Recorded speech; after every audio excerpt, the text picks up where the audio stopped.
Salutations, respected viewers. This is George from Ireland. I'm continuing my series about English law, commonly called common law.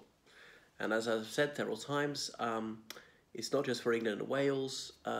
The key principles of this legal system will be found in most Commonwealth countries, the United States and so forth, which is not to say that the statutes will all be the very same. So today's video is about criminal law.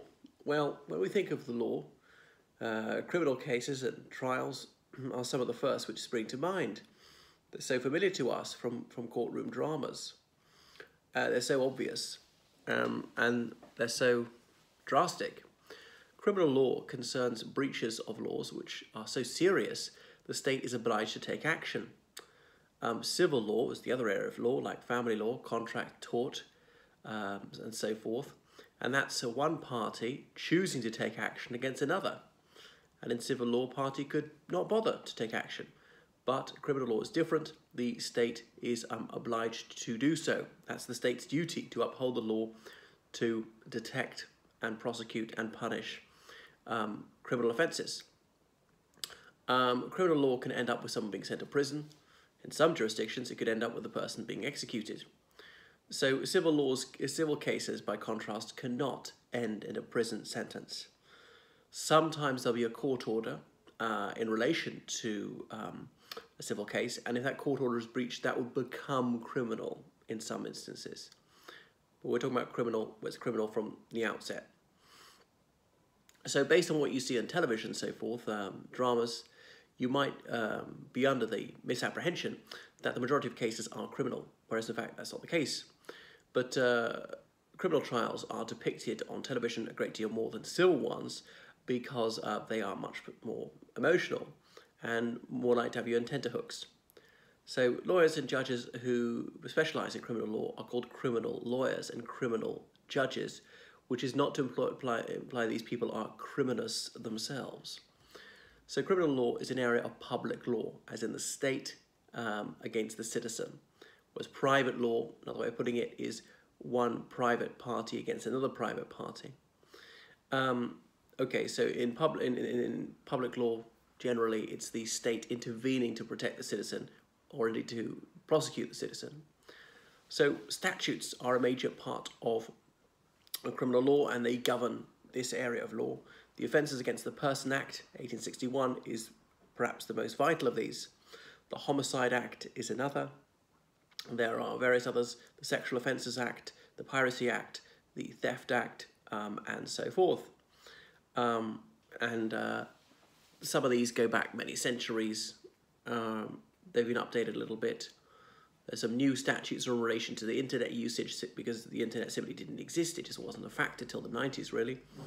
And then there's some common law offences which come into criminal, as in it was simply judged that a certain behaviour was criminal for a very long time. Remember common law about the idea of things being justified by past practice. There's this English notion of stare decisis, like stand by the decision, that is pronounced differently sometimes, of consistency, of following precedent, what has gone before. Well, like Newton said about standing on the shoulders of giants, looking back to what previous judges and scholars of jurisprudence had to say. Right, so theft. What is theft? That is depriving another of his possession with the intention of permanently depriving him thereof. So if you borrow something without permission, that is not theft, so long as the item is returned. But when? Permanently? What's permanent? Within a reasonable time. What's a reasonable period of time? A court will decide. The notion is elastic. So you see how the law is imprecise. The very word law might suggest to you precision, but you'll see that it's actually inexact sometimes. So theft is defined by the Theft Act, as I was just spelling out. Note, taking a car without the owner's consent is not theft. That's important. Obviously, if you take the car intending to keep it forever, to sell it on or whatever, without the owner's permission, that is theft. But taking without the owner's consent is different. It's still a crime. Whereas if you were to borrow somebody's jacket when asking them, return it the next day, that wouldn't be theft. But if you take the owner's car without their consent, even for a minute, intending to return it, and indeed you do return it, you've still committed a crime. It's unique that cars are treated that way. So it's often abbreviated to TOC, taken without consent. Why OC, not W? I don't know. It's a crime that's tantamount to borrowing the car without permission. Burglary is different from theft since it involves stealing from a house or a building. It's not set out in the Theft Act. It's been established by rulings down the centuries, so that's something which has arisen through common law. And burglary is viewed rather more harshly than theft, and it is penalised commensurately, heavily, for that reason. So, but what's a building? Is a houseboat a building? Is a tent a building? What meets this requirement of being a building for it to be burglary? Courts have decided that a houseboat is a building for the purposes of burglary, but a tent is not, and so on. So if you see I don't know, some diamonds on the street, you pick them up and steal them, having just seen somebody drop them, that would be theft. But if you got into the house to steal those very same diamonds, that'd be burglary, more severely punished. Okay, fraud is defined by the statute obtaining a pecuniary advantage by deception. Pecuniary meaning of money. Pecuniam, money in Latin, as in pecuniam oleat. Money stinks. Coming on to criminal damage. Criminal damage is willfully or recklessly injuring the property of the other. So notice you didn't necessarily intend to damage the property, but you realised there was some considerable possibility and you went ahead and did it anyway. So Hugo MacDonald threw a chair through the window of McDonald's. He didn't own McDonald's. During a riot in 1999, the May Day one, this Eton schoolboy was convicted of criminal damage and awarded 6 months imprisonment. I always thought it was droll the way they used the verb award, meaning to give a sentence of incarceration. He was under 18 at the time, so he went to Feltham Young Offenders Institute. And until various penal reforms of the 1820s under Sir Robert Peel, they didn't used to separate children and adults in prison. The children were often terribly abused in prison. So under the age of 15, they can't go to even a Young Offenders Institute. They can get a secure accommodation. Anyway, note reckless, as I say, comes up a lot in criminal statutes. Even if one doesn't intend to do something, but it happens anyway, it can still be reckless if one ought to have been cognizant that there was a serious chance it would happen. The malfeasant didn't care. He was careless, but he did it anyway, knowing that damage could result, and indeed did result. But if you did this reckless thing, however the damage didn't arise, you would not be guilty of an offence. There's a matter of luck there. Right, murder. Murder is deliberately killing someone without lawful excuse. Lawful excuse would make it justifiable homicide. Supposing a man burst into my house in the wee hours, brandishing a knife and saying he's hell-bent on killing me. I grab a bottle and whack him over the head, and he dies. That would be justifiable homicide. I would invoke a claim of self-defense. So accidentally killing somebody is different. That's manslaughter. There is some culpability on the part of the person who killed the other. If you fire your gun into the air and it comes down and kills somebody, that's manslaughter. You didn't try to kill the other person, but you were very foolish in causing that risk to arise, which resulted in the death of another. I'll give you another example. Philippa's driving a car safely within the speed limit and she's sober. Quentin dashes out across the road without looking.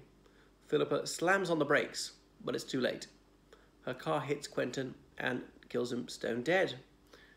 Philippa would not be guilty of manslaughter and would probably not even have charges laid against her because she did not cause the death. Quentin caused his own death by his rash behaviour. Philippa was doing something lawful, safely driving under the speed limit without alcohol in the system. Okay, come on to suicide. Attempting suicide's not been a crime since the 60s. It used to be. Completing suicide has never been a crime, I think, for obvious reasons. You can guess why that wasn't punished. Encouraging or assisting suicide of another is a crime. Now, sometimes people have been helping their terminally ill spouse commit suicide and they're in grave pain and still been found guilty of murder. Others have helped their terminally ill spouse whose palliative care is failing get onto the plane to fly to Switzerland to go to the Dignitas clinic for euthanasia. And the spouse goes to the police beforehand and say, I intend to do this. Can you guarantee me I won't be prosecuted for murder? And the police say, well, actually, we can't promise that. We might prosecute. We're not sure yet. To my knowledge, there have been no prosecutions under such circumstances. So rape, that's the penile penetration of any orifice without the consent of the person concerned. The law draws no distinction between whether the person is a male or a female receiving this non-consensual penetration. So if someone is so blind drunk that he or she cannot give consent, meaningful consent to intercourse, then such an action is still rape.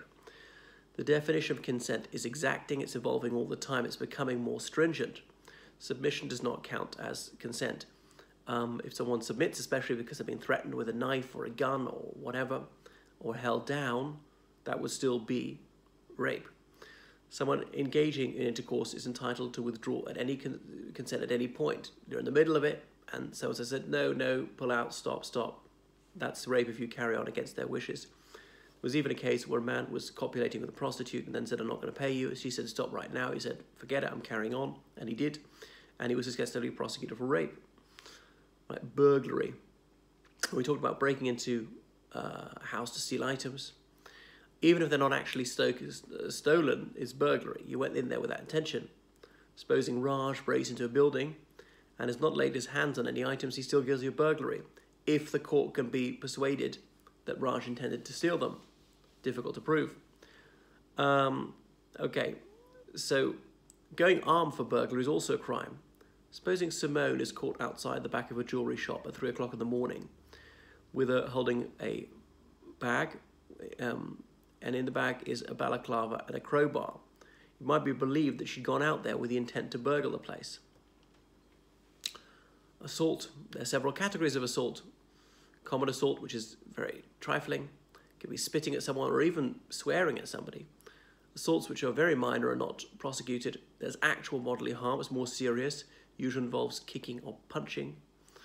Then there's serious bodily harm, which is gross personal violence, violence to the body, not to their property. It often involves a knife or a bar. However, it could occur without using any weapon.